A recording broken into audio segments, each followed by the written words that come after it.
Good evening, friends and family and radio listeners. My name is Jane, and no, I didn't have time to put all my makeup on tonight, but we're doing a show on Michael Flynn and his Christian proselytizing that emerged after he was deselected to be the counsel for Donald Trump as defense minister, and then how he cross converted into another type of function for the conservative movement. And I have to wait until my hosts arrive by telephone in about 5 minutes. So if you see some blank space, just deal with it. I'll be back with you in a moment. Thank you for listening, and I'll see you in a moment.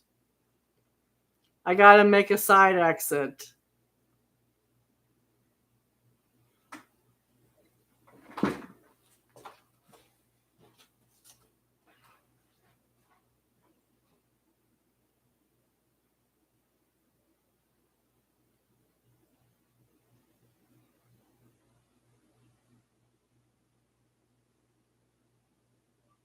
Bianca, if you want to call in early, you can. I'm live.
Hi, my name's Jane Hoffman. I studied international relations, a master's degree at Cal State Northridge. Tonight I'm doing a show on Michael Flynn. He was featured in Frontline and interviewed by a regional reporter in Rhode Island, probably about a year ago.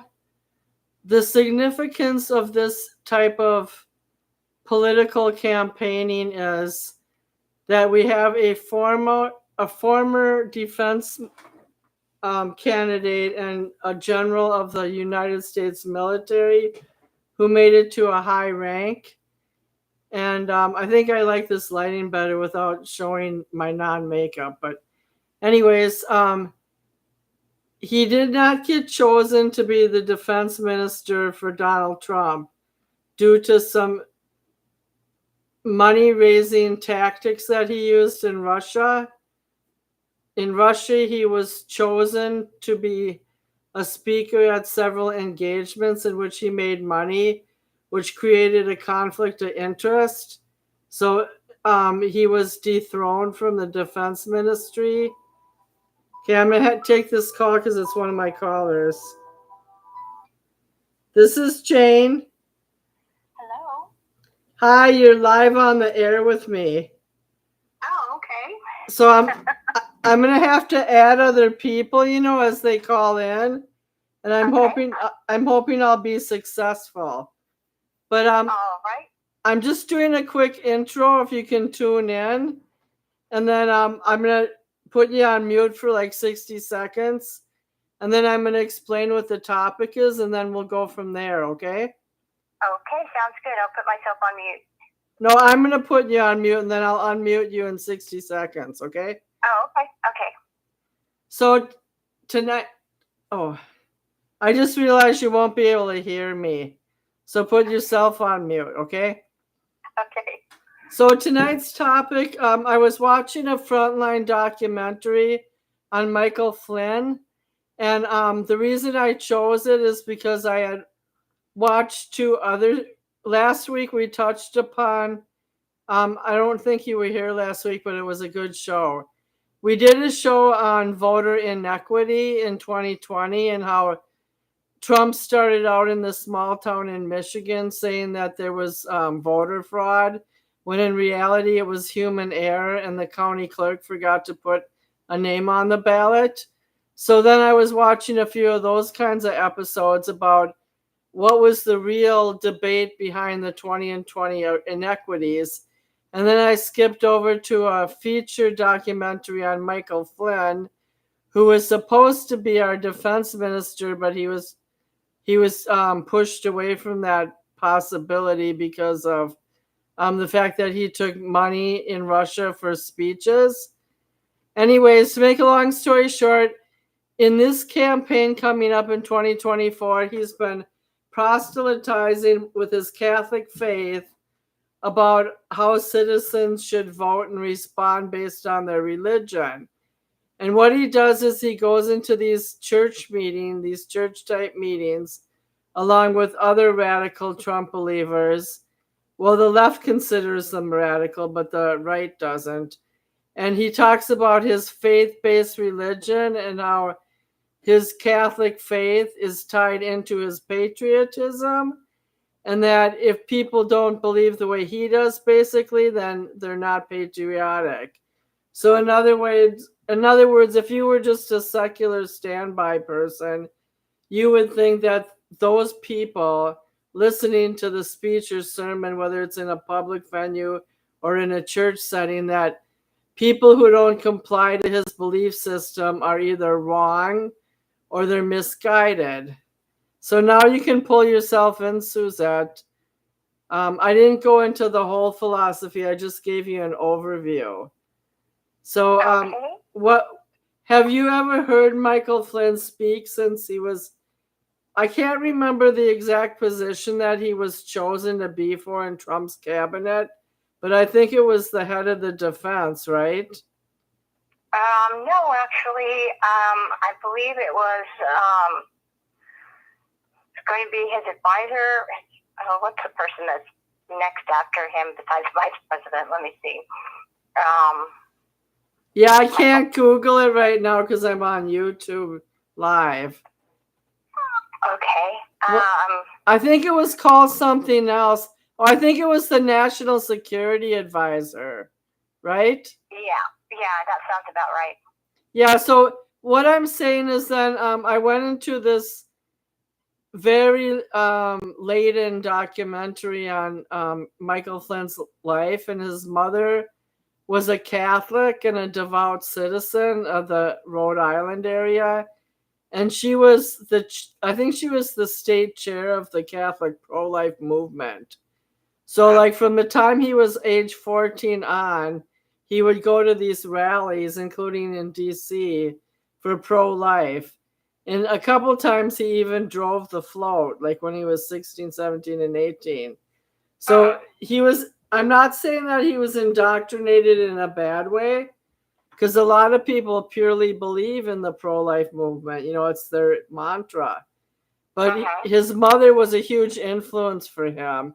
And even when he went through all those years of military discipline, his best friend in the documentary said that faith always played a huge role in his life. So I'm kind of trying to do this show on the broader picture too. Like, what it's kind of like what we were talking about before with our other co-hosts. Like, how did religion get so intricately involved with secular government? And why do people think leaders, if they're not aligned to a certain religious belief, they're either condemned to hell or they're going to bring our country down? So I would like you to elaborate on that a little bit until we have a few more callers in. Well, I don't think that Michael Flynn is so much that conflates his religion with his military service.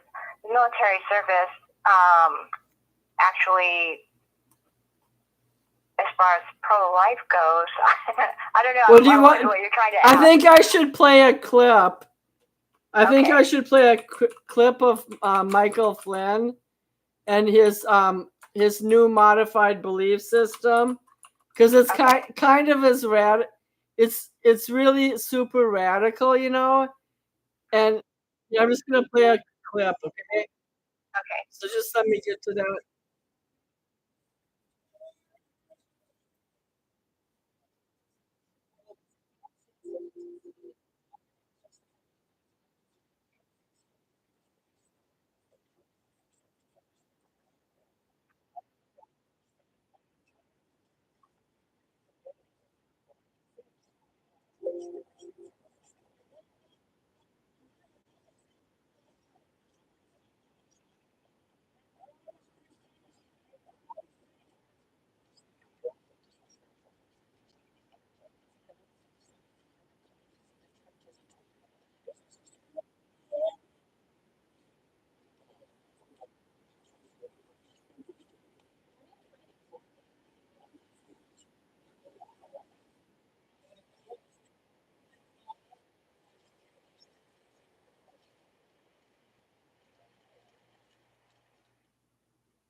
Okay, I'm not gonna play the whole documentary. But do you get the idea? Mhm. Yeah. So he's combining the thought of what is a true patriot with what is a true Christian, and if that crack happens in our so-called society, then we're all going down the other way without being too controversial. Yeah. Oh, well, it sounds like what's going on there is basically because in the Bible, it talks about obeying the law of the land, and right now, Christians, they call themselves Christians, have the belief that we are living in a lawless society right now, and so we need to defeat evil, which is basically the lawlessness, if we're going to save our country. And as people living in this country want to save the country from lawlessness and evil, that they would be considered patriots for saving the country. And so if you're on board with that and returning to, as I say, the rule of law, and I say that in air quotes because it's used so oftenly, but the rule of law has been distorted so many years, it's almost ridiculous, but I kind of understand where he's coming from as far as combining those two. Right, and I think you really hit a strong nail there, because what he's trying to advocate is what we dissected last week, is that you were on the show later on last week. I realized that I didn't pull you in for 20 minutes, but I'll put it like this. So if our society is lawless and people are committing sins, or they're actually breaking the law by living a raucous lifestyle, then those people are the undesirables. But in Michael Flynn's community of believers, they want stalwart patriots to comply to their idea of law and order and a good society. But as we were talking last week on a finer point, that when Trump committed misdemeanors in shifting money around with Stormy Daniels, that's kind of an example of like minor flagrants with the law, just because of dishonesty, or it could be interpreted as campaign recklessness. But it's just kind of an example of what a lawless person might be. But then they cherry pick who's the good guy and who's the bad guy. Like John was vilifying Hunter Biden for his attempt to buy a gun while using drugs, which is serious. We're not denying it's serious. But then if somebody deem Hunter Biden worthwhile, as a worthwhile human being that should be protected, then people are going to say good things about him. But of course, many people dislike Donald Trump, maybe 40 or 50% of the country, but the ones who do like him a lot are going to always make excuses.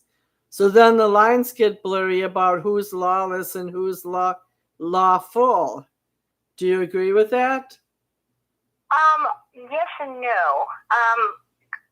Donald Trump's misdemeanor that basically was changed into a felony, that from the beginning, and it's not an excuse because, okay, so let me start with this. Okay, so we have Hillary Clinton who had paid with campaign funds and was found guilty, I guess you could say, so, or that she had done wrong by claiming that they were legal fees when actually it was not a legal fee, and it was not considered.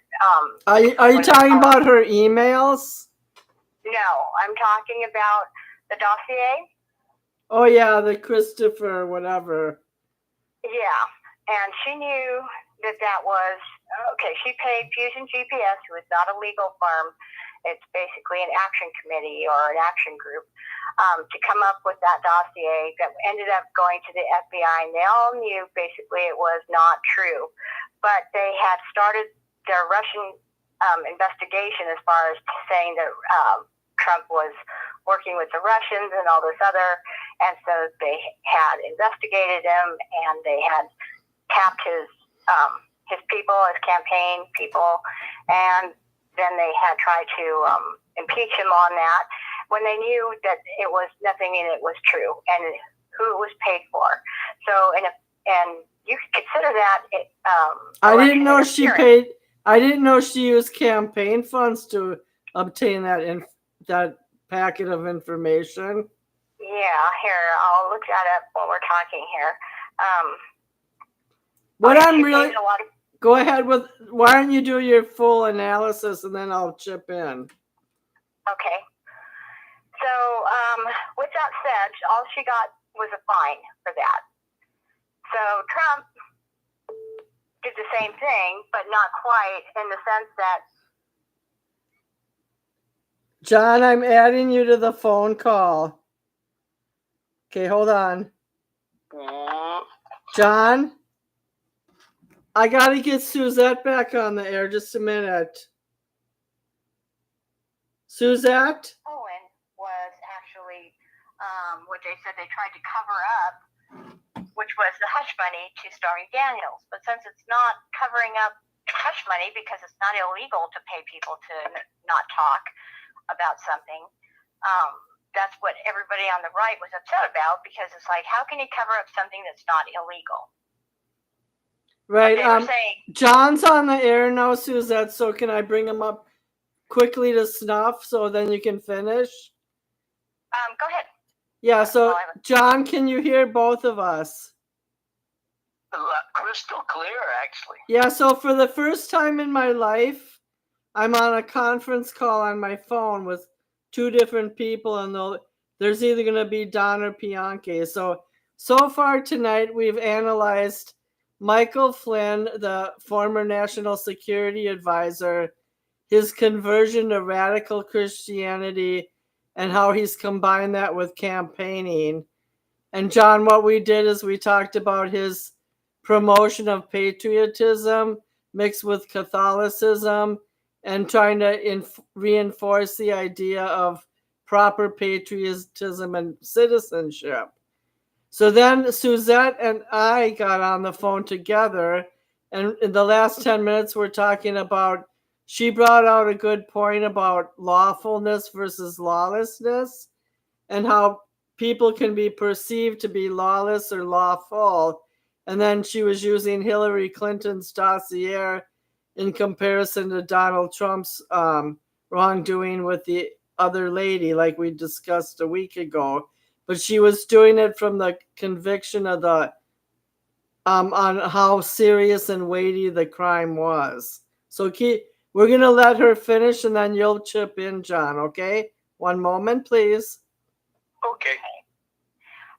From AP News, and this came out. This was for the 2016 election, and this was Thursday, February 17, 2022. Hillary Clinton 2016 presidential campaign and Democratic National Committee have agreed to pay $113,000 to settle a Federal Election Commission investigation into whether they violated campaign finance law by misrepresenting spending on research that eventually became the infamous Steele dossier.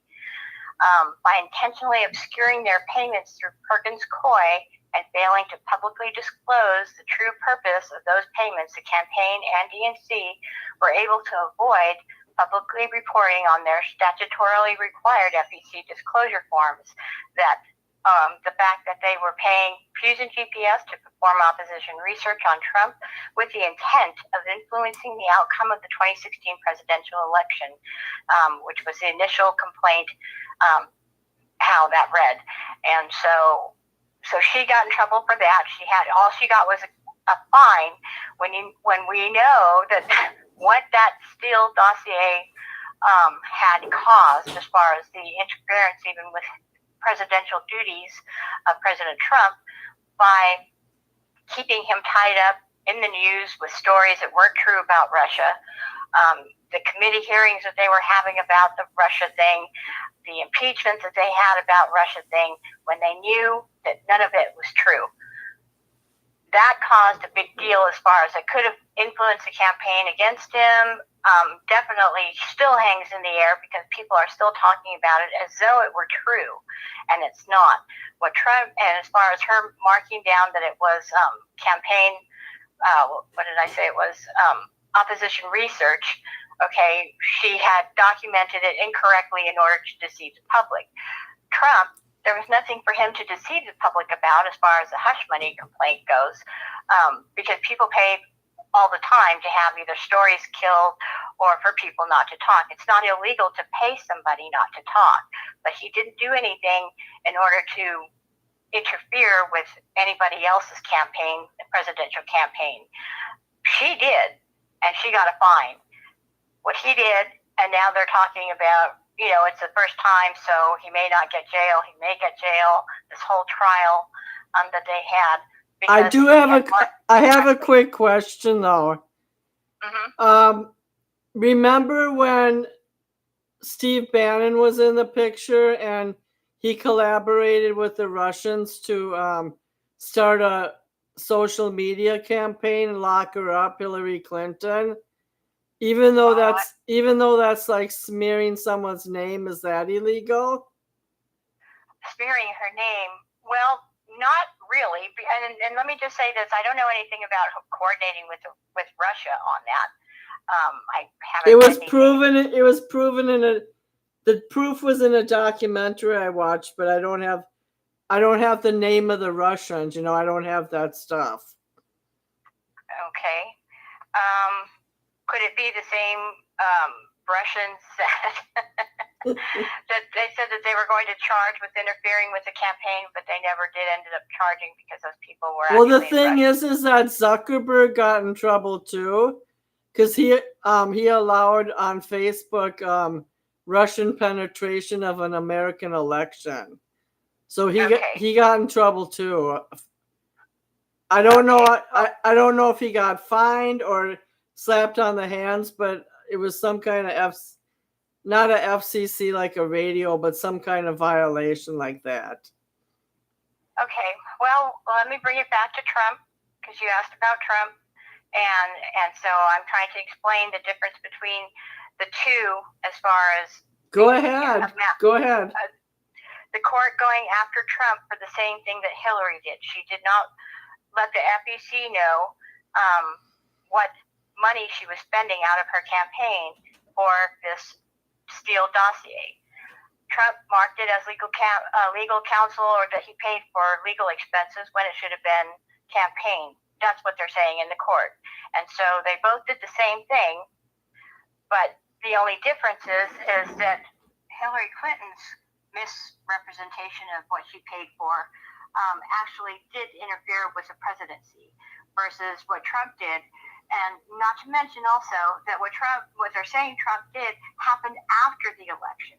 So how can he influence an election that already had occurred and he won? So, I mean, that's another question, and that the appeal court is going to, as far as make their decision based on it, and what's going to be filed in the appeal is one of the things that doesn't make any sense. If you're paying for something to influence an election on your side that you don't want people to find out about, that would be during the election, not after the election. So this was done after the election, so how could that have been used to influence anybody? So that's another question. Yeah, I'm gonna let. I just want to say something. I think the Stormy Daniel things, it would be ridiculous to put Trump in prison. As John said last week, it was 20 years ago, the affair, 2006, about 18 years, I guess. And right, that's another thing that they're going to bring up in their appeal is the fact that the statute of limitations ran out, but because they had turned it into a state affair versus a federal, they were able to change, twist that statute of limitations. Good point you brought up there. So anyway, so that's the difference between as far as the fairness of what's going on and why the right is having such a hissy fit over it, because they should, because it was unfair just from the get-go as far as that whole court goes and being found with a misdemeanor. Hillary Clinton was not found as a misdemeanor, misrepresented her campaign funds and her expenditures, and she paid a fine, versus Trump having to go through court and, possibly as far as he'll have a misdemeanor or felony or however that's going to work for, a lot less as far as what he paid to Stormy Daniels. So, and either one of them is not right, but if you're going to do one, find somebody or have somebody pay the consequences, then the other's got to do the same thing. You can't, and as far as equal goes, or to that individual's degree of their misrepresentation. But to do one this way and to do the other one, through running through a trial and everything else, that's not fair. Anyway, back to you. Well, thank you for the full explanation, John. Start pitching in right now.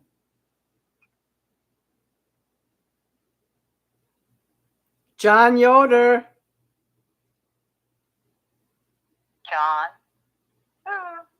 John Yoder. Unmute yourself if you're muted. I think what happened is he's probably working his job, and he probably got distracted, but he did not hang up because it's still listed as a conference call.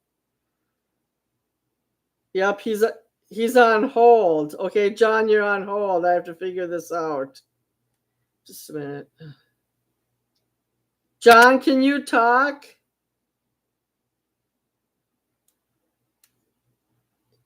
Hit hold again. John, you know what?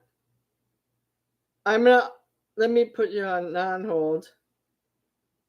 John, can you hear us now? And I took you off hold.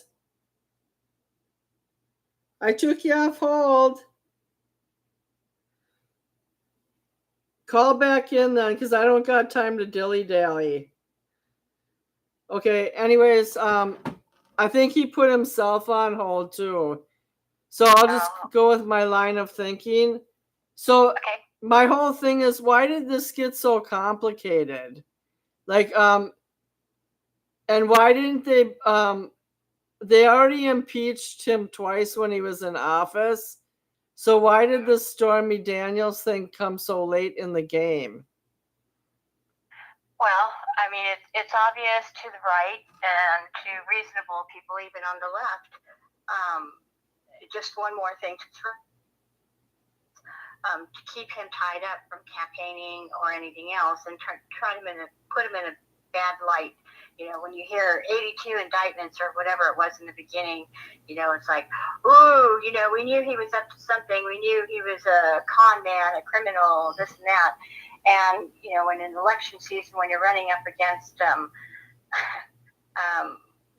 President Biden, that hurts me, it pains me to say that, but President Biden, since they don't have anything to vote for with him, then they've got to come out with something else. And so you'll hear the right saying as far as this is the only way that the left can win. They know that they can't outright beat Trump, because when people start to see what it was like under the Trump presidency, and we see what it's like under the Biden presidency, and I'm just going by what's being thrown out there right now. I'm not saying I'm going with any of this. I'm just throwing at what's being reported out there, and this is what the two sides are saying.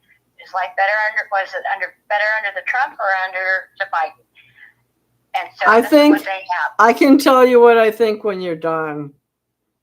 And so, when President Biden gets up there and he talks about, the student loan debt, and then he talks about the Constitution and the rule of law, but yet, since he knew he couldn't get that passed through Congress, he knew as far as the Supreme Court saying, with his executive order when he did it, can't do this, sorry, it's not within your constitutional powers, then he went and did it through the labor board or something, education board, something else to where it basically had run around Congress, made a runaround.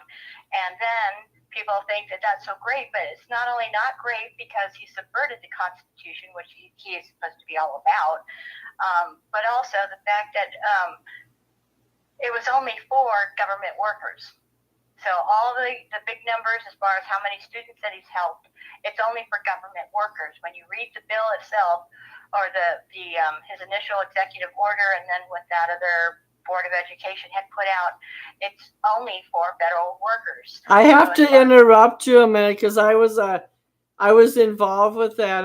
I got about, out of my $160,000 debt, I got about $13,000 forgiven, and then and part of it happened when they merged.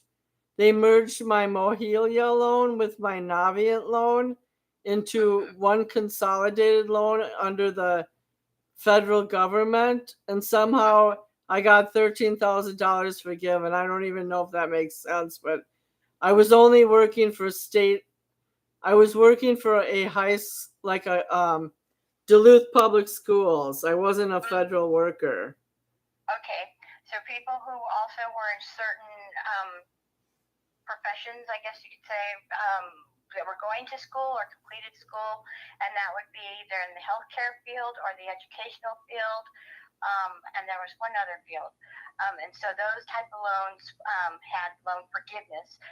Doctors, nurses, EMTs, teachers, professors, whatever, in those type of professions that we are in demand of right now. And so those people also had a certain amount of forgiveness that was given as well. So thank you for reminding me of that. So you didn't necessarily have to be a federal worker, but if you qualified in any of those fields, professions that they're looking for to basically entice to go to school for, or if you have gone to school or are going to school, then they will include you in that. Yeah, I'm not really sure exactly how it worked, but I remember, I listen to NPR a lot when I'm driving back and forth to work. And I remember the first time when Joe Biden's administration was rejected, that they weren't allowed to give the forgiveness as they had planned. And at that time, I think it was around 25% they were going for. Like, let's say your overall loan was $100,000 and you'd get $25,000 knocked off. So then it wasn't until then something else happened, like you mentioned, that it was the forgiveness went under a different umbrella.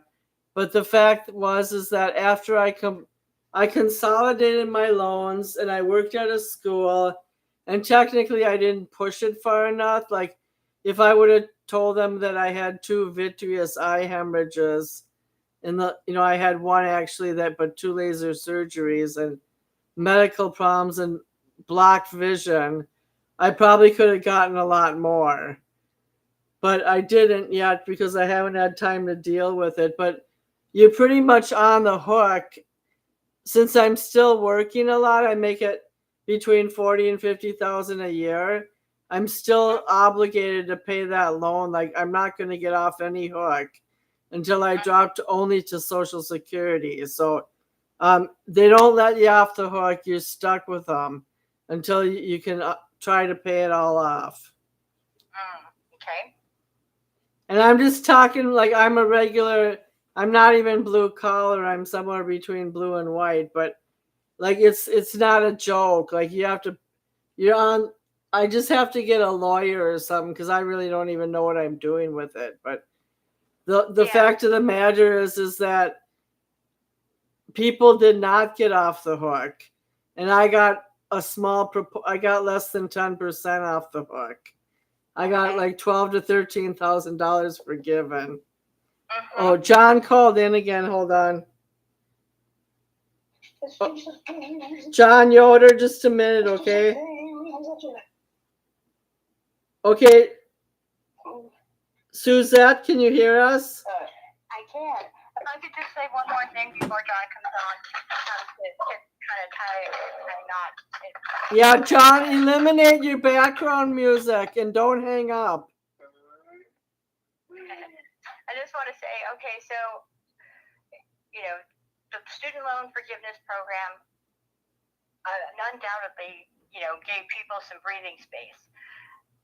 But that's not what the president's job is to do as far as that goes. If we are going to live by the rule of law or under the Constitution, the protections of the Constitution, then he needs to do that and not make end runs. Just a minute. John, don't keep calling back. You're on. Other agencies are given money. Stay put, John. Go ahead. These other agencies are allotted money for their budget in order to cover their expenses. The student forgiveness program was not an expense that they needed to dole out money for.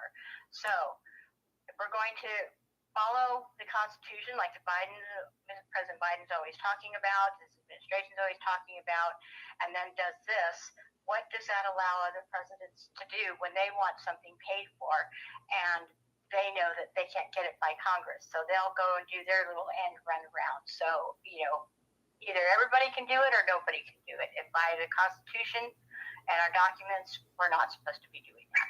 Anyway, you're right, and I think he wanted to fulfill his campaign promise.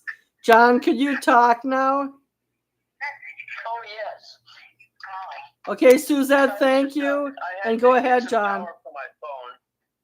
You had to find a charger for your phone?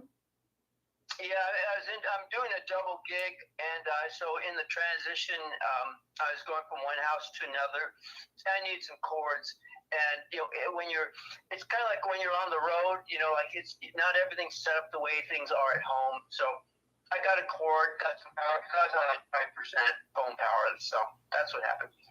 Okay, well, we've already been on the air 37 minutes, and Suzette's she's probably going to hang up soon, but she did an excellent job. But why don't you put your 2 cents in either on the topic of what's patriotic or what Suzette was just talking about? It like, is it legal? I like what you guys were talking about earlier, and the thing about it with the whole Trump deal, I mean, when you boil it down, okay, it's a whole bunch of hooey about nothing. I mean, whether he puts his dick in a one woman or not. Okay. Who cares? Hey, John, don't talk. Could you be a little more G? Clean it up for you. Okay. Yeah, G-rated, please. Okay. Well, that's actually not any of the 7 unmentionable words, but I'll say he puts his banana in or he puts the banana out, and no one cares. Men do this all day, all night. They all political, or most all, do it. Whether and you can just go a whole list of senators and Congress people that have scandals. Nobody cares. And what I care about is that 3 million people invading our country. I care about Hamas and Israel ready to go to World War III with Iran and Russia and China off of our coast. Does anyone address that? Those are the issues that are important. Your son getting sent to war to bleed out and die in Syria, Lebanon, Afghanistan, or some other country. Those are really important issues. And this is all just he said, she said stuff. It's ticky-tack. It's just a diversion. And it's not important. It really isn't. To national security, Hunter Biden is running around with guns, cocaine, and going and making deals with foreign countries, major deals that affect our national security. China, we're so compromised with our defense, with our security, with our cameras, with our infrastructure. That's a major thing, and nobody cares. Well, can you address the question? The original topic was how Michael Flynn went from a national security advisor to a fallen government official, now to an advocate of what makes a person patriotic and who's eligible to vote and why that thrust is so important for him. Right. Well, Michael Flynn was a Democrat, and he was going to actually work with Hillary Clinton.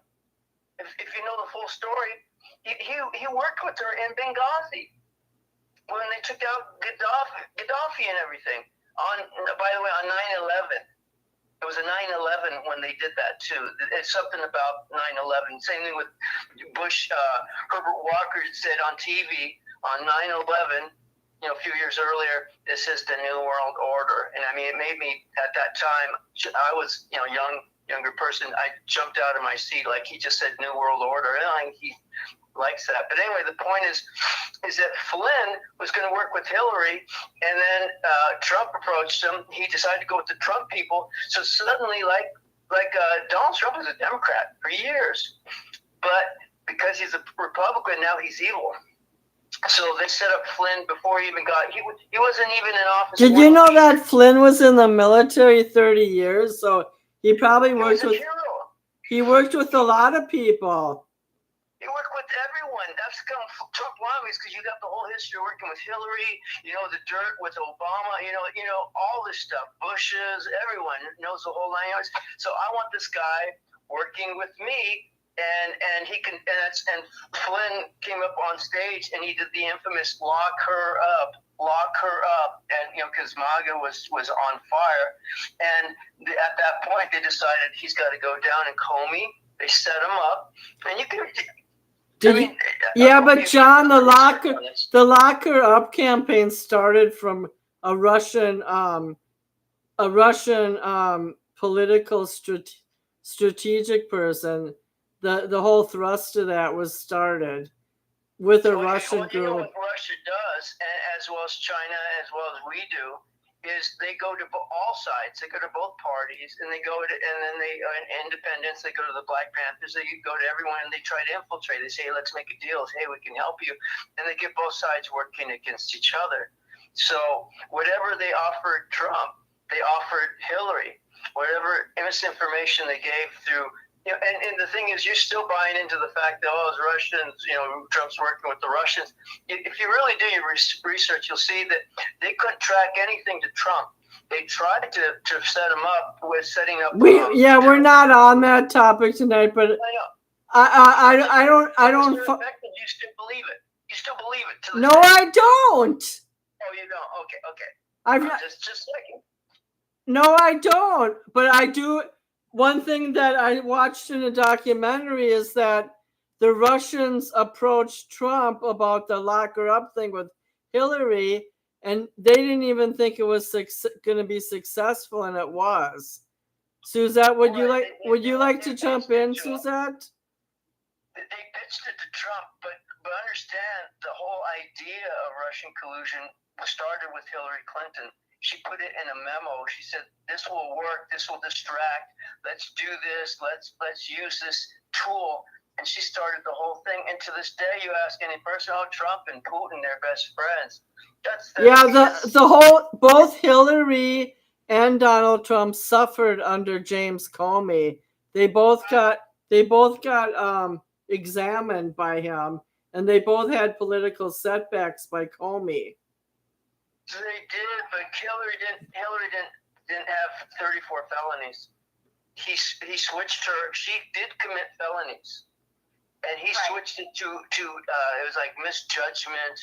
Why don't you let Suzette talk? Because she just went over that about Hillary. Suzette, just interject. The question is, because you're throwing liberal bias, why is Trump going down for 34 felonies that were missed? I want to say something, okay? if you're gonna be on this show, like I remember, do you remember the reason I cut you off last week? You said that me and Don thought a certain way. We did a certain thing. No one's even talked about Trump tonight, except for except for Suzette, in the context of what he actually did wrong versus Hillary. So please do not pin any of your liberal gossip on me. Well, the point is, you're anti-Trump. You're an anti-Trumper. That's cool. All right. You can be anti-Trump. Well, it's fine, but I'm just saying, understand your bias, because if they use the same standard with Hillary Clinton, every email that she sent, they would have charged her with a felony. Everything that she deleted. That's how they did Trump. Every little deposit, every time you sign a check, that's a felony. Oh, which was actually a misdemeanor. But okay, Hillary, every time you deleted a thing, 33,000, that's 33,000 felonies. You're going to use the same approach. Do you understand? I don't even know. You guys are going to think I'm stupid, but besides not getting proper permission, or she used a private server versus a government server. What was the big deal, like, with 33,000 emails? Because she had stuff in there that other people wanted to see, or that the government's supposed to run it through? Well, the thing with having a private server is when you use a government server, because you're a government employee, you go through security classes, classified classes, all of this to know not only how to label the documents, but because you're using the server to deliver those documents via email or however, fax or whatever. I don't even think they use fax anymore, but nevertheless. So those are government records. They're not her records. And by having them sent to her personal server, that is making those records not available to the public, because everything is supposed to be captured in order to have it available for the public, we the people. They're not supposed to have any secrets. And so lots of those 33 emails that are missing are also emails that were involved with the Benghazi issue that was going on, the investigation. Those, since they were deleted, the servers were, I don't know, she destroyed those. She destroyed her phones, did the bleach pit on her computer and all this other. Like, why would she go through that much trouble to delete if they were just emails to Chelsea about her wedding or her baby shower or whatever it was she was talking to her about, she said, if they were just as innocent as that. She claimed, that they were her private emails. And it's like, well, you don't need a server to have a private email. You can have your own personal private email, but any government business is to be conducted on the government servers. And she had her staff sidestep that and use her personal server to send her government information. So Comey had read that they did find classified information on that, on her email, some of her emails that they did get before she was able to delete them, and also on her personal server. And then he claimed, that was reckless, but it isn't anything that any prosecutor would actually, find her and prosecute. And then they reopened it less than a month before the election. Right. The reason they did work that would tell you. Found with Don't worry, John, you'll have a chance. No, I won't. Help me with her name. Wiener's wife, her personal secretary. What was her name? She had a fancy name. I forgot. It had her last name started with an H. Yeah, Huma or something like that. Anyway. Uma Aberdeen. Okay. Yes. Thank you. So because of Wiener's indiscretions with his wiener, pardon me. You thought it was bad. So I'll tell you, nobody cares what Wiener did with what Hillary did with Wiener, but we only care what Donald did with his wiener. Well, on her computer, he was sending Wiener, her husband was sending dick pics basically to her her computer. He's a complete idiot, that Wiener. Right next to their baby, by the way. in the picture. And so because there were emails from Hillary to Huma on that computer, they had confiscated it to get the emails off of there because they were looking, they thought that they were new emails that they already didn't have from the previous investigation as far as her going through her server. It turned out that a lot of them were duplicates. And so basically Huma's computer sitting on her desk available to her husband's wiener, and anybody else having, exposed our security because there were top secret classified documents on there that were being sent between her and Hillary. But again, they swept that under the carpet. Oh, most of those emails were duplicates, and so she's good, we're good, and that's the end of it. But should I rename the show Hillary's Wiener Schnitzel emails? Oh, I wish I were an Oscar my wiener.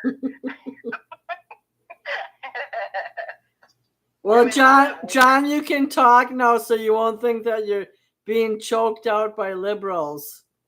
Well, that's okay. I know I'm going to get deleted and muted and thrown off the show again because that's what I say. I speak the truth. Listen to the archive.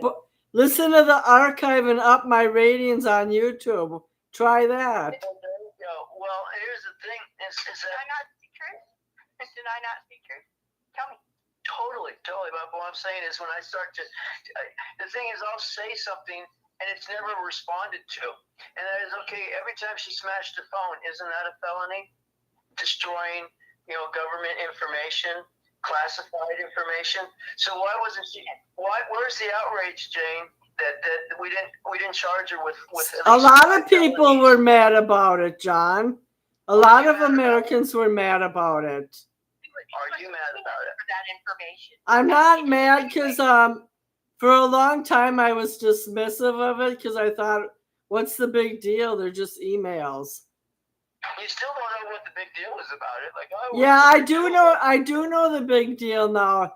The server is critical. And I actually like James Comey, and I admire him for his steadfastness. Are you kidding me? Are you kidding me? I love James Comey. Sue me or punch me through the video because my face is on the screen. Try me. He's the most compromised idiot in Washington, D.C. No, I disagree. He set up Michael Flynn. If you recall, he put together a plot to entrap Flynn. They went over there, and you can read. Have you ever? Did you? Michael Flynn was getting paid by the damn Russians to make speeches.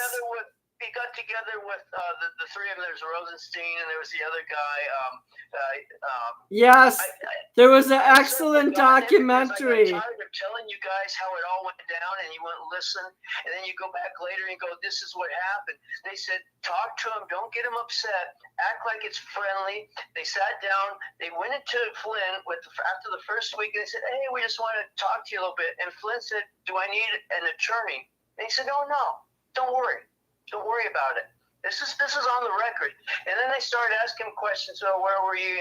2 weeks ago. Oh, I was talking to this Russian gal at a meeting, get together. Which, since he was going to be working internationally, they introduced to everyone. They have these meetings with Russians and Egyptians and Middle Easterners, Saudi Arabian. That's the job. He was international, going to Libya when Gaddafi was taking that. So they're asking, and then they say, "Well, what's your relationship?" Because he had gone over to the place, and they're like, "Is there any romance going on?" He's like, "No." And probably the Russian gal was probably trying to play him.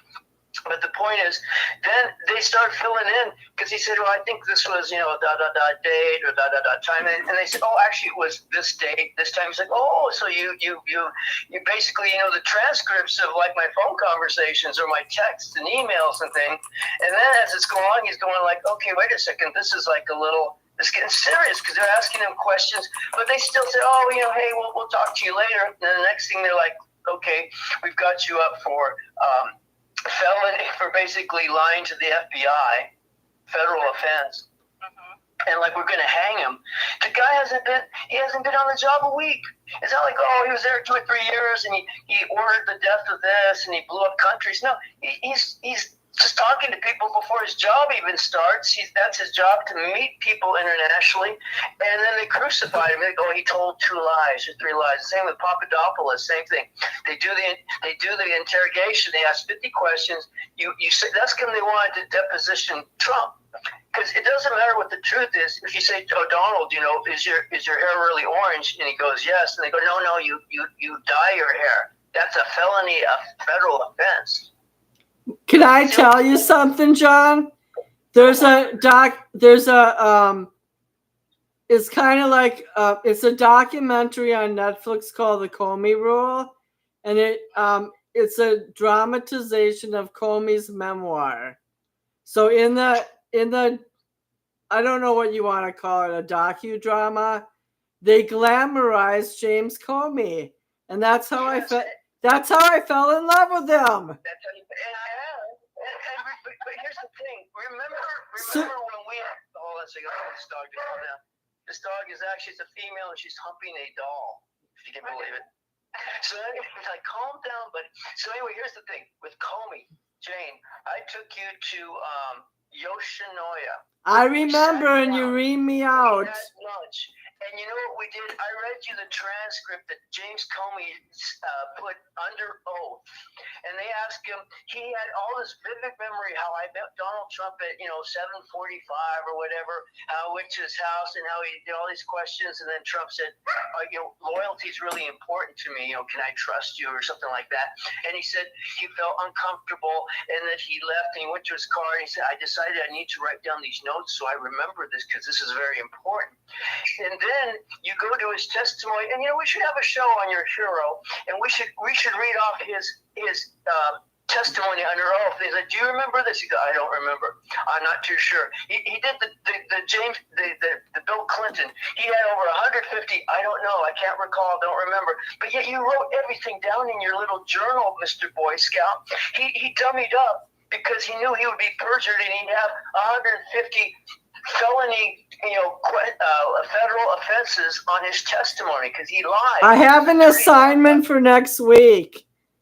I remember when I read off his transcript, and after about 10 minutes, he said, "I don't want to hear any more." I was like, "This is ridiculous." He's doing the Bill Clinton. As far as I can remember, no, I don't remember. Slips my memory. Not too sure.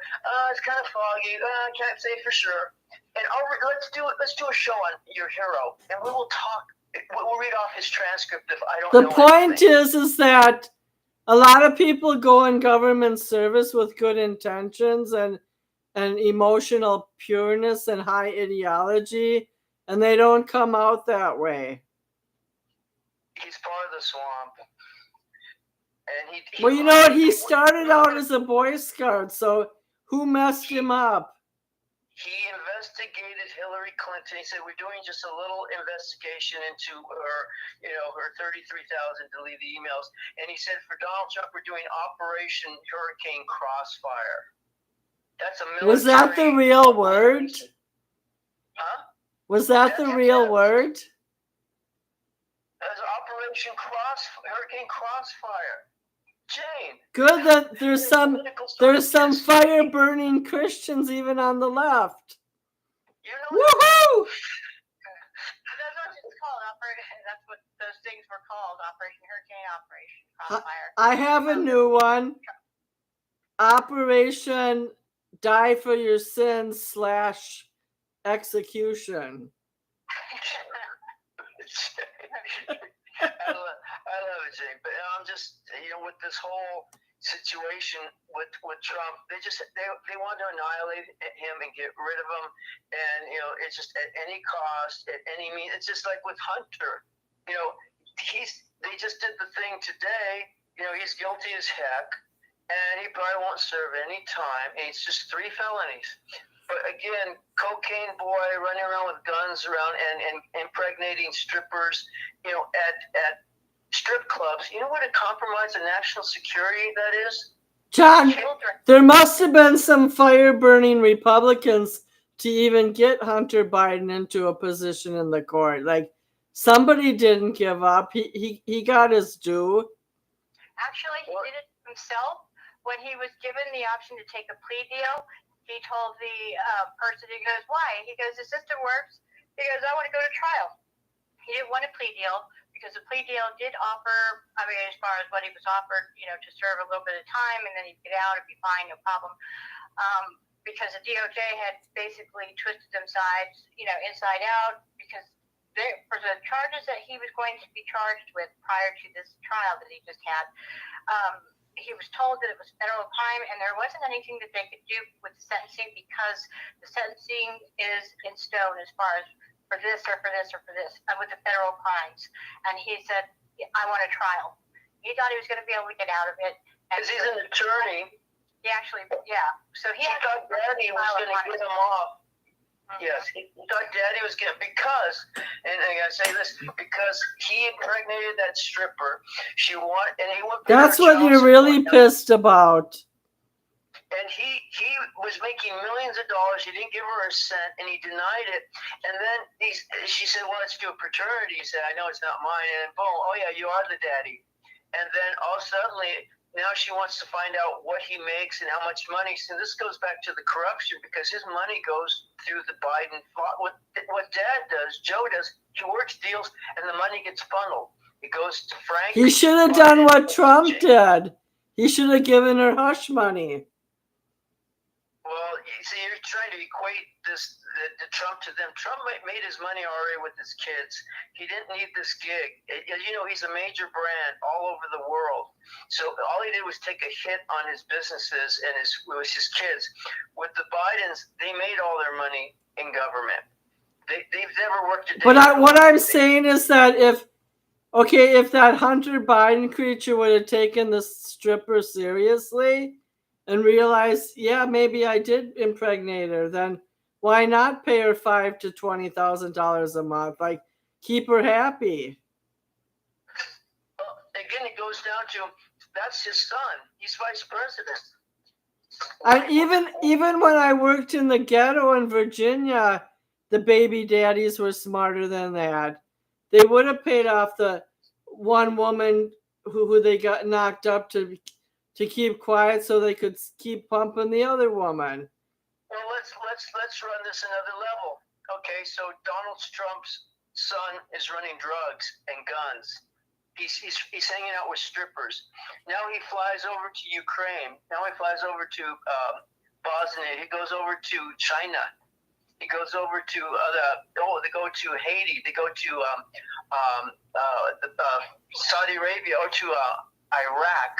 James Biden, Frank Biden. They're doing billion-dollar land deals over there. We haven't done a show on that. Are they picking up hookers? They're just running scam. They do scam after scam of businesses that fail. The only reason you don't hear about it is Trump succeeds with his Trump Towers and his businesses. Yeah, he's had some failures too. But the point is, everything the Bidens do fails. It crashes. But they use a lot of money. Now you're being kind of biased. Like they. No, I'm not. I'm being very factual. Are you saying everything the Bidens do is a failure? Well, that's coming. Tell me a successful business that the Bidens have done or run. They haven't been in private enterprise. They have, like heck. Well, I guess I'd say Jill Biden was a successful educator. You're a political scientist. You know nothing.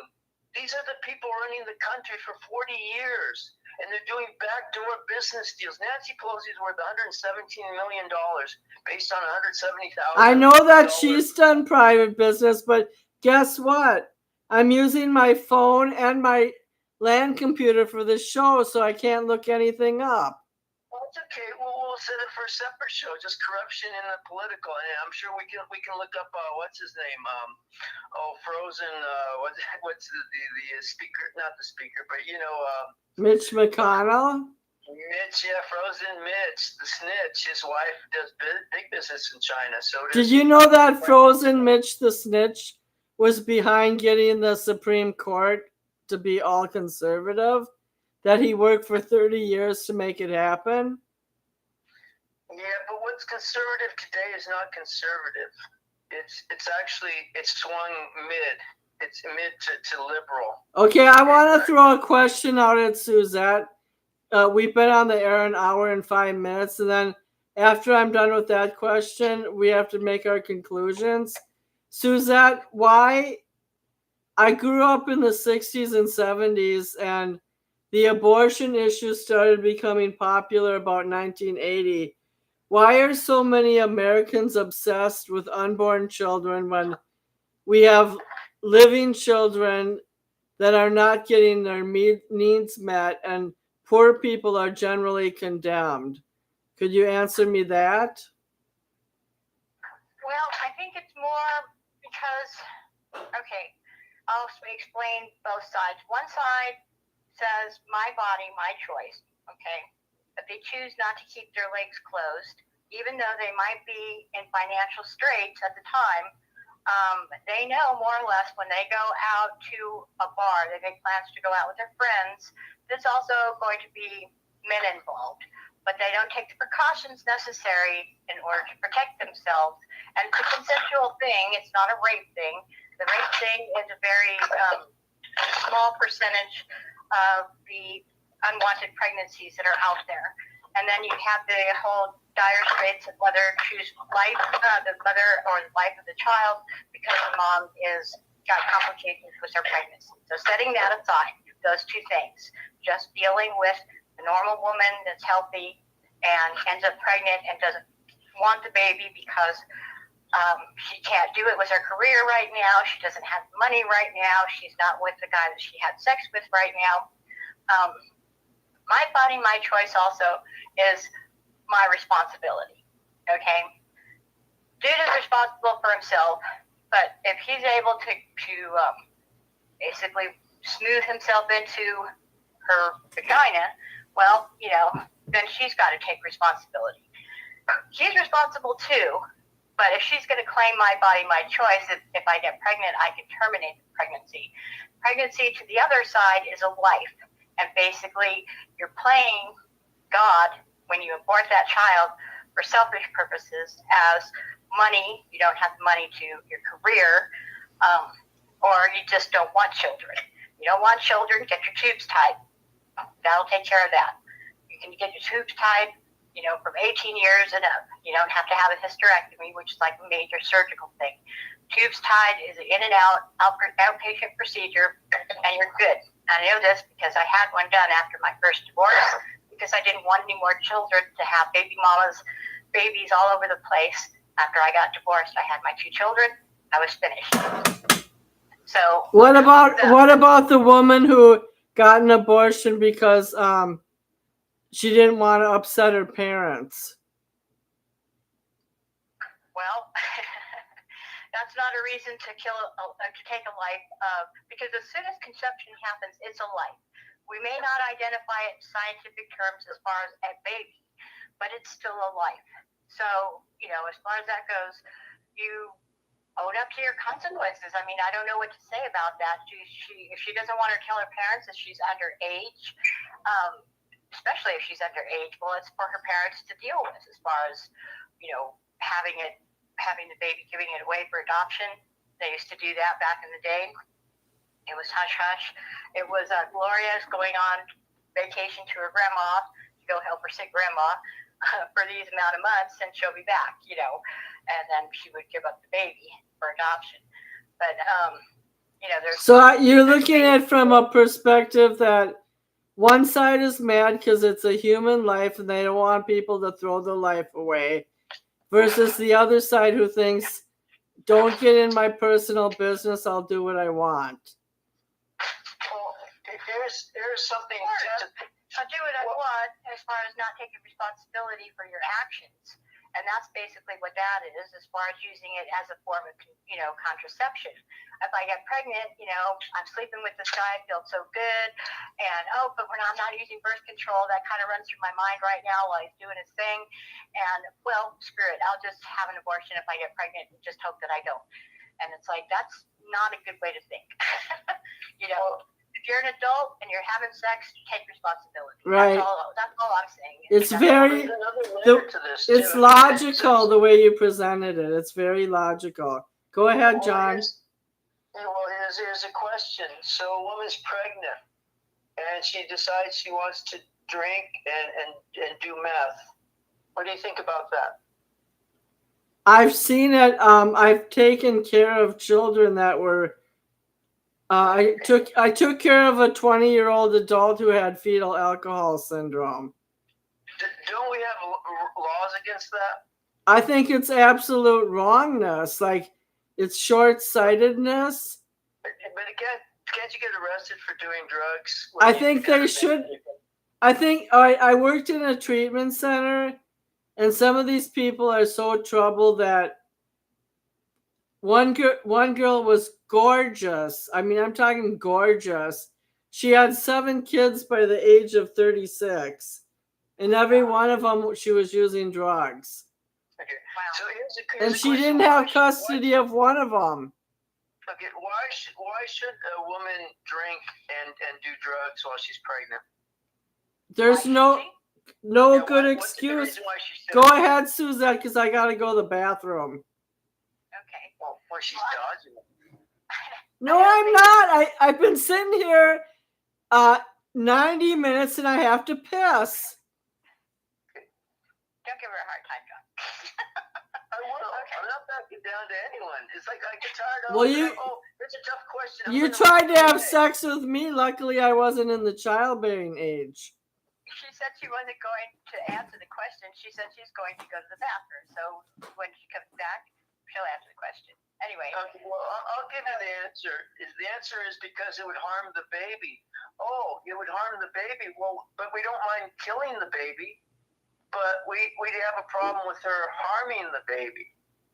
Well, she shouldn't be taking drugs and drinking and all that. Nobody said that it's okay for her to do that. But I guess if you're saying my body, my choice, then it would be saying that. And then you could hold the mother responsible for actually retarding that baby, knowing what it's going to do to its little brain. So I think in that case, if there's such, which I'm sure there is, especially today, where women are drinking and doing drugs, and if they get pregnant and their physician determines after they do, I forgot the name of it, where they have, amniocentesis test, and they determine whether the baby's brain is developing normally or not, then at that point the physician can decide to terminate that child after discussing it with the mother. And then should he terminate that child because the brain is just so not developing, it's basically just wet, type thing, then the mother should be held responsible and all right. Which by the way, go to jail. Which by the way says many. This is for Jane. In the bathroom, many U.S. states have punitive policies in place related to substance use in pregnancy, which may include regarding as potential child abuse or grounds for commitment for being charged with the criminal act. Yep. And so there are laws. Why? Because it's criminal. Yes.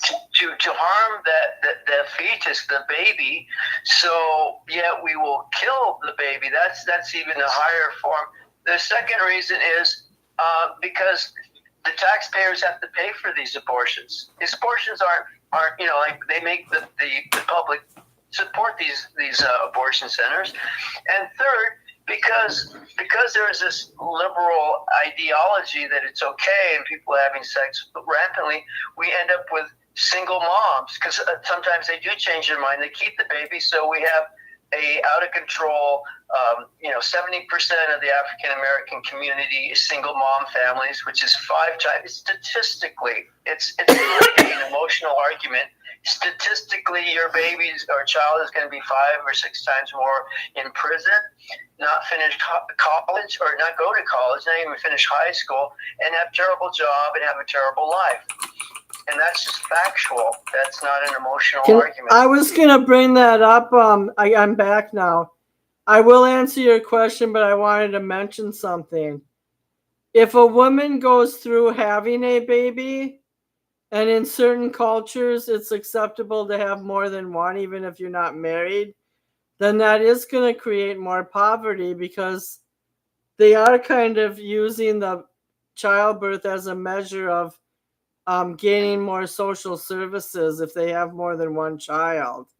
Now it will be, actually, yeah, because you have if you raise one society. child, if you only have one child in Minnesota, like back when I had Lauren, you only get $5.20 a month in cash aid. That's not a Well, big, that's because yeah. our culture encourages immorality. You look at a moral culture, they don't have these kind of problems because people get married. You go to the Philippines, you have to get married, and you don't divorce over there. You go to the Amish community, do they have these kind of problems in the Amish community? No, they don't. You go even to the Middle East, they don't screw around with stuff like that. I mean, they have other. Well, can I finish what I was saying? Because I only got 2 sentences out.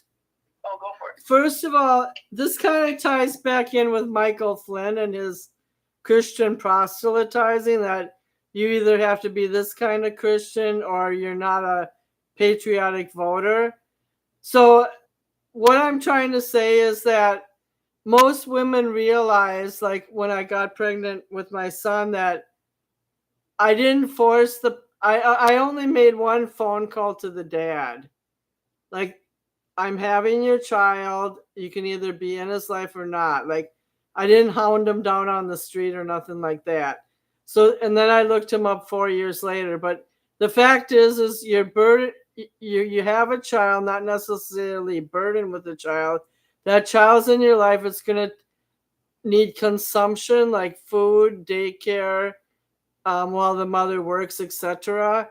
But the fact of the matter is that I made that choice. I'm living my best life under the difficult circumstances, and I don't think other people should interfere with the decision once I've had that child, telling me I'm a good person or bad person.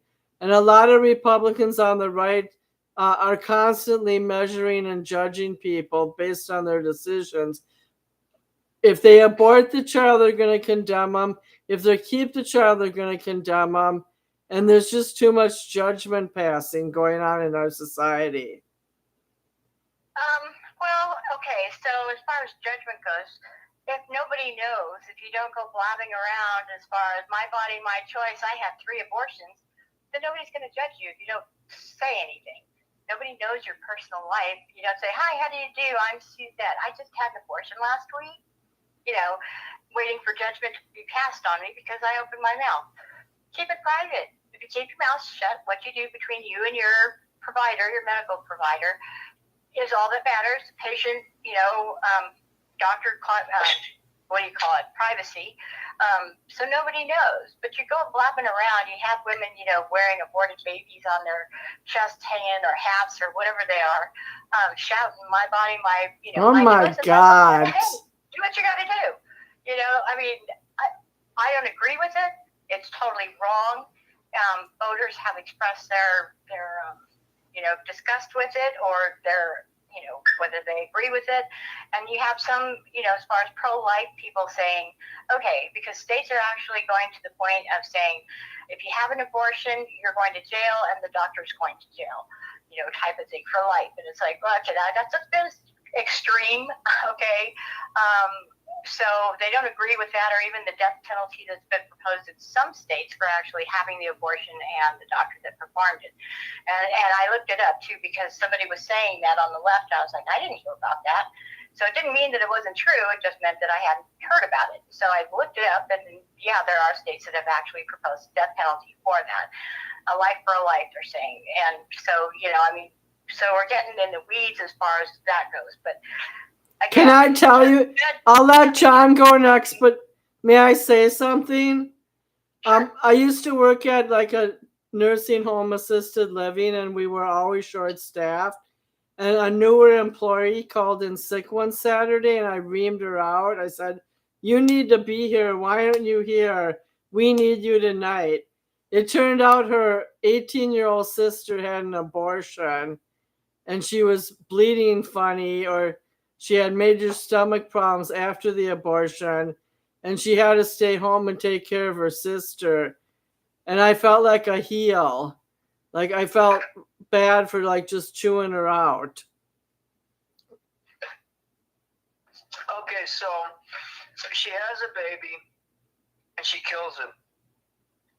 Are we being judgmental if we arrest her and put her through trial? Okay, so she has a baby that's 6 months old and she aborts it. Do we say, you know what? Hey, that's cool. That wasn't alive. It has brain. It has heart. It has lungs. That's a crime. It's a crime. It's fully developed. What is it? Is it just a fetus, or is it a human being that hasn't entered the world? Everyone who's protesting for abortion rights is someone who wasn't aborted. I know my friend's sister when I was like in college. My friend's sister had an abortion at 6 months, and she regretted it the rest of her life because I had a miscarriage.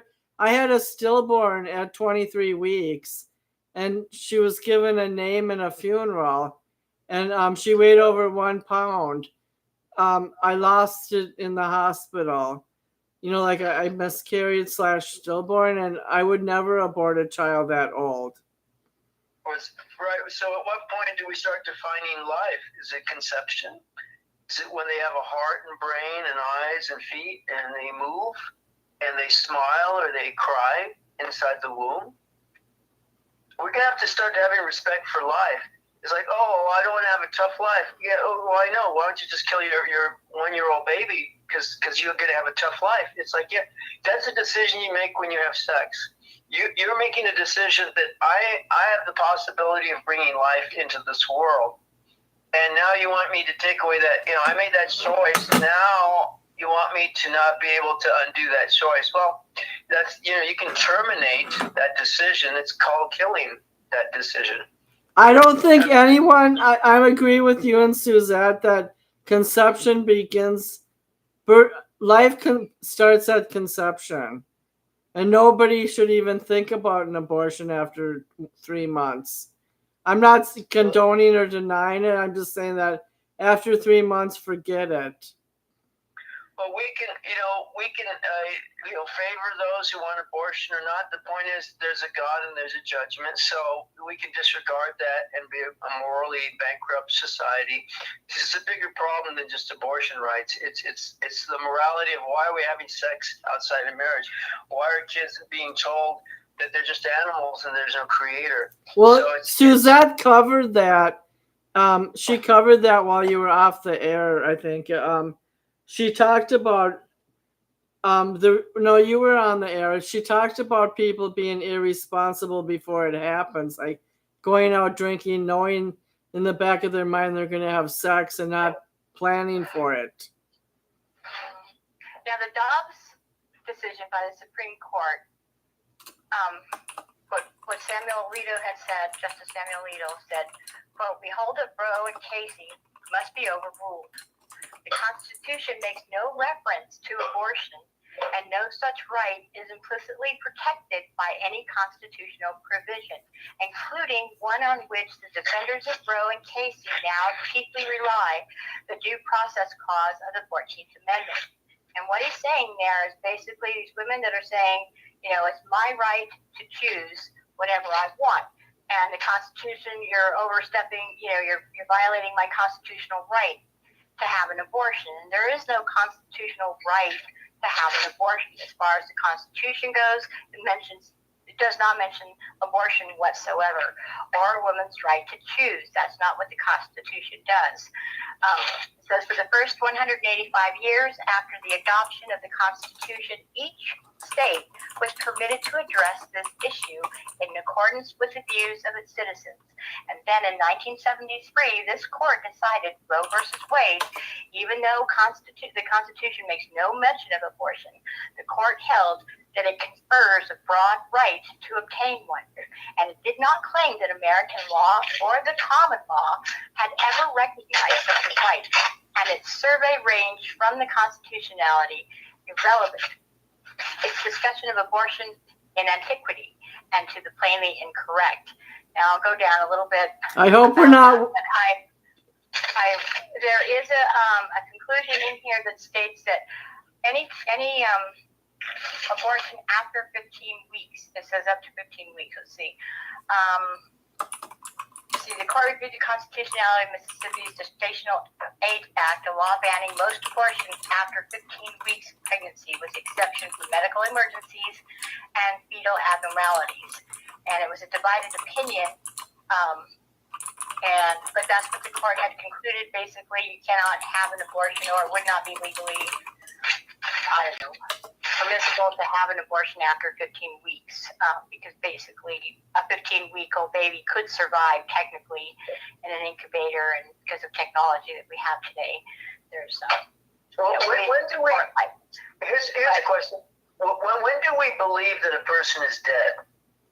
Is it when their heart stops and they're no longer breathing, and they have no brain activity? Yeah, basically. Okay, so if there's a child in the womb and it has a heartbeat and it's breathing to the mother and there's activity because it's moving, right? If it didn't have any brain activity, it wouldn't be able to move its legs or anything. Isn't that living? Of course.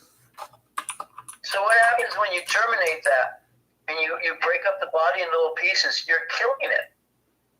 It's life, but not necessarily living. But it is. Well, why not? It's breathing. It has a heartbeat. It has brain activity. Well, in the womb. Why are we trying to prove something that we all agree with already? I think we should shift this conversation. We should go back to the original question. We only have 5 minutes left. Okay, but The original question is does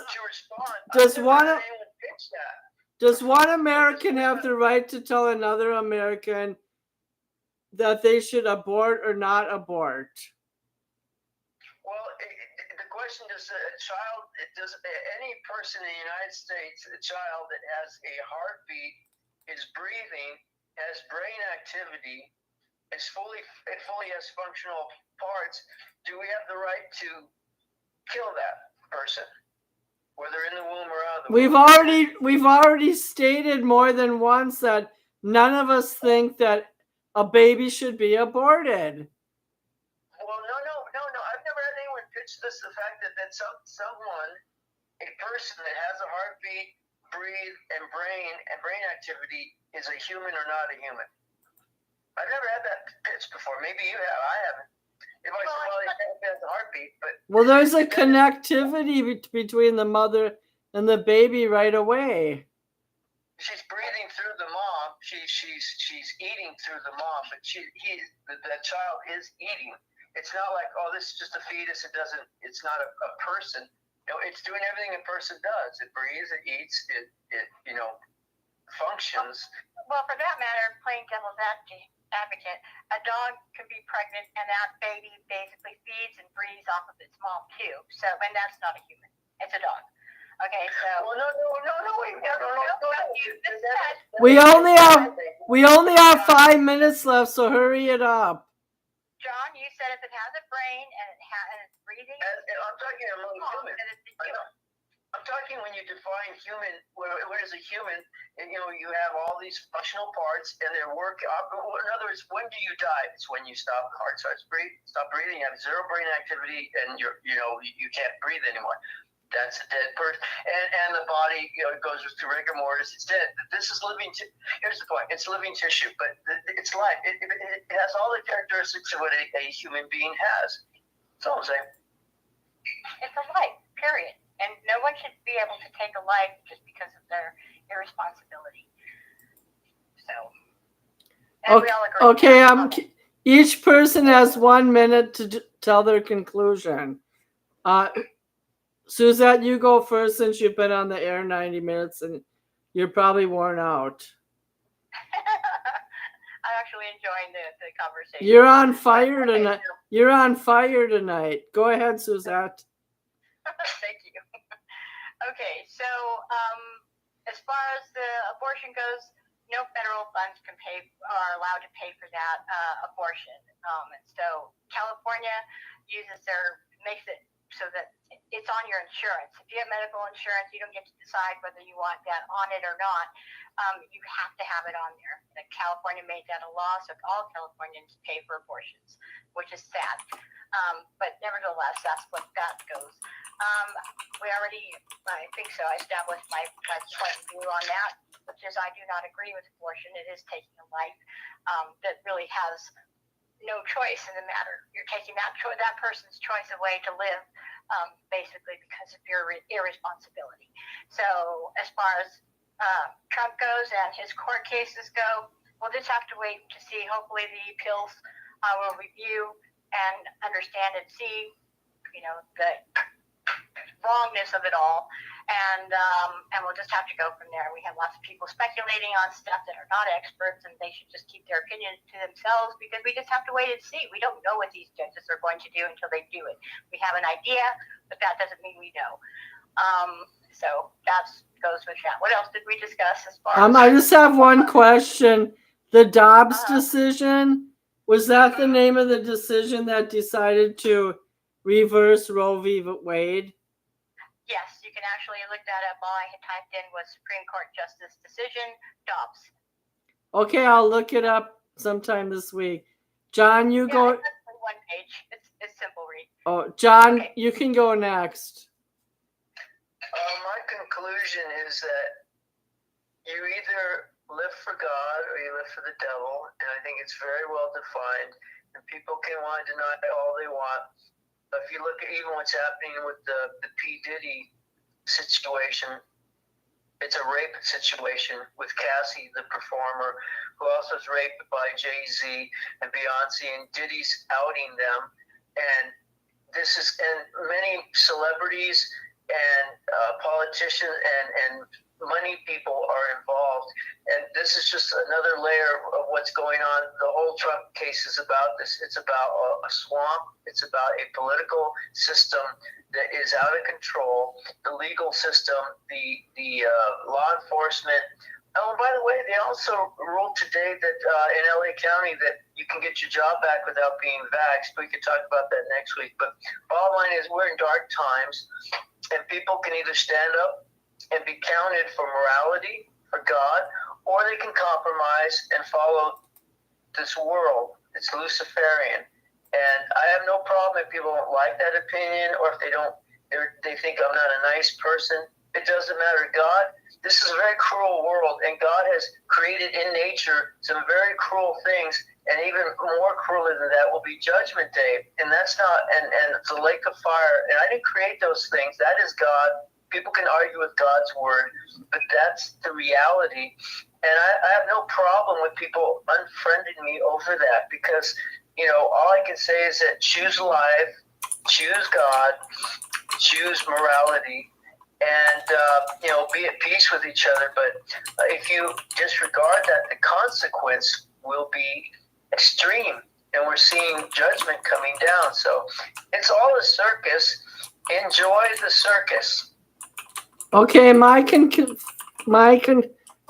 is that we started the show out on how Michael Flynn went from a servant in the United States government through the military to a proselytizing Catholic, and what type of meaning and impact his speeches have, and how he's trying to rile the public. He was also involved in the defense of the January 6th actions. And then we transitioned into social causes and moral issues. And I just think that the only thing that people can keep in mind is people who live 50, 60, 70 years sometimes go through failures.